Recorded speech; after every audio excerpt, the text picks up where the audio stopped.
嗨，大家好，我是 Bob。我从02年开始就在多伦多从事电工材料的采购和销售，期间结识了许多优秀的电工朋友，和他们一起合作，完成了许多电工项目。在这个频道里面，我主要是和大家一起分享这么多年来电工材料的采购、安装和使用心得，以及一些电工朋友在安装这些材料时候的喜怒哀乐。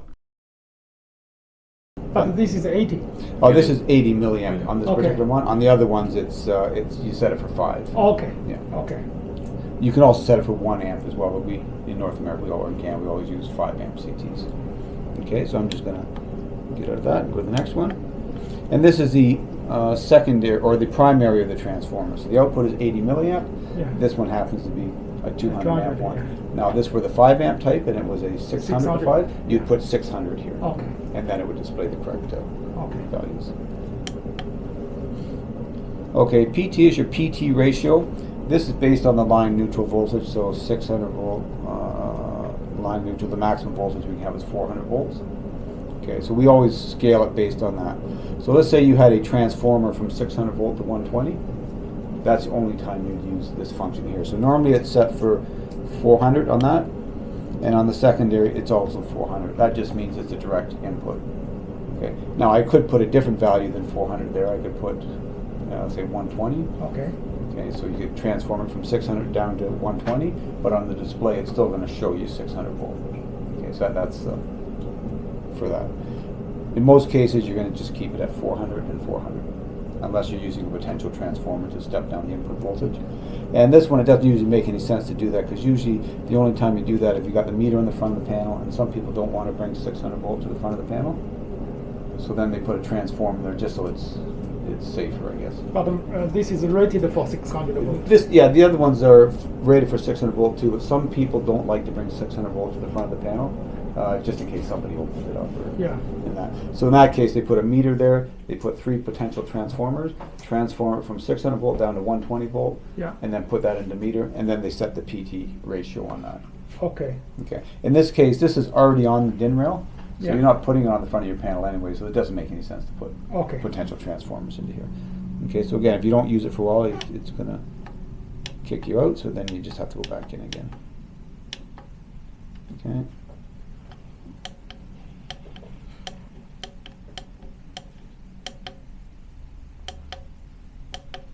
Okay, CT, PT ratio.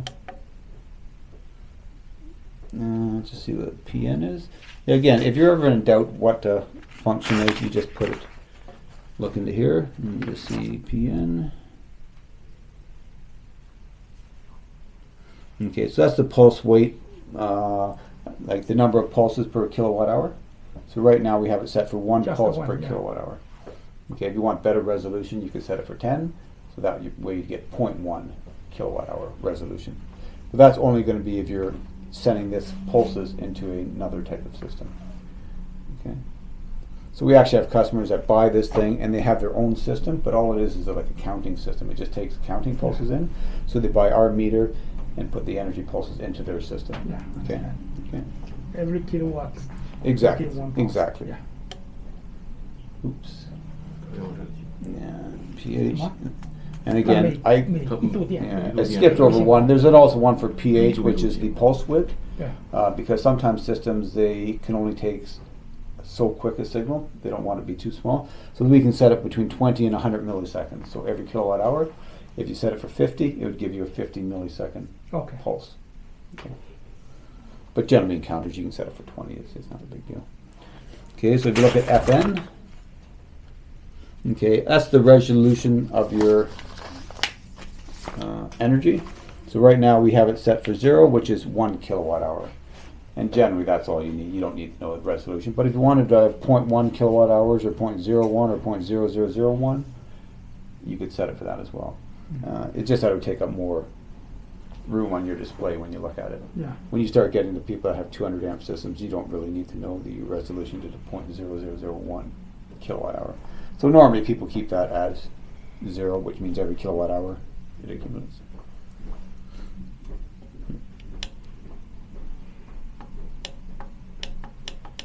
Okay, again, if you don't select something in a while, it kicks you out.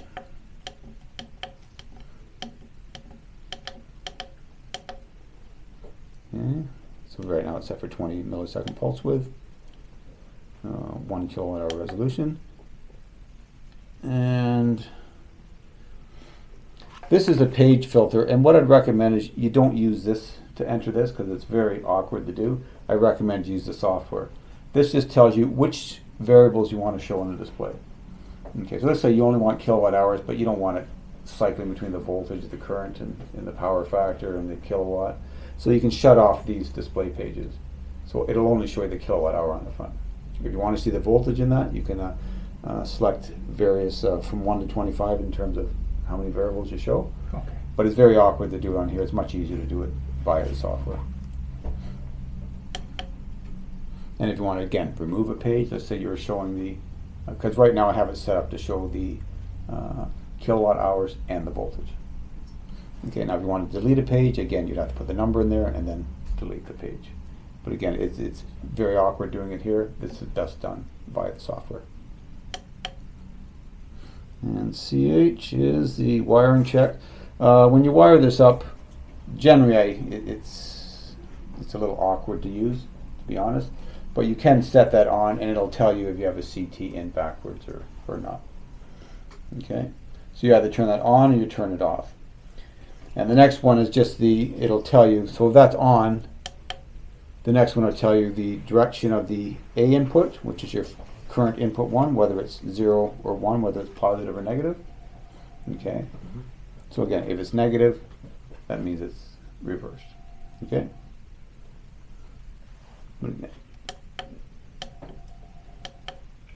And that's basically all of the parameters on that. So if you're going to use the wiring check thing, you turn it on and it'll tell you which CT is backwards. Okay. Okay. When I'm doing jobs now, I don't bother with that because I can look at the kilowatt and I know exactly if the CT is backwards. If the kilowatt's negative, the CT is backward. Okay, so once you go into the field, he's got 3 of them up and he says, well, the energy is not correct. You say, well, look at the kilowatt. You say, oh yeah, this one's 0. Or this one shows a negative value. That means the 2 leads on the CT, you just reverse them.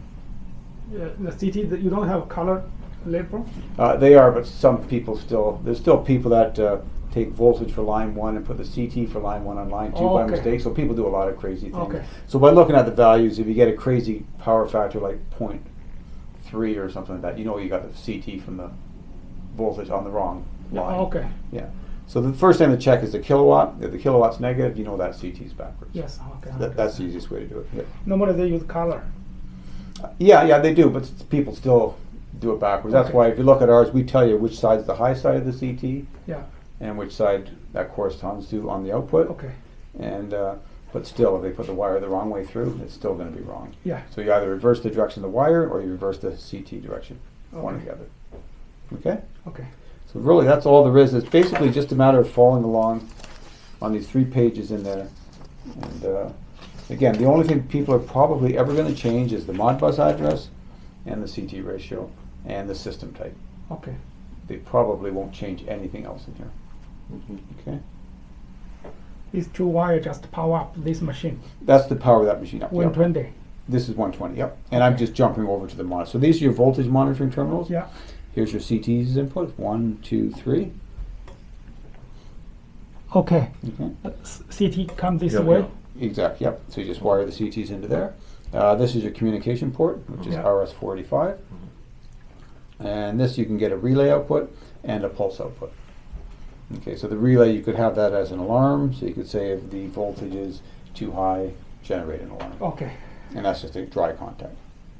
Okay? Okay, so if you look on the front of the page here, you can then scroll between each of these variables I asked it to show. So I said show the voltage, so it's going to show you.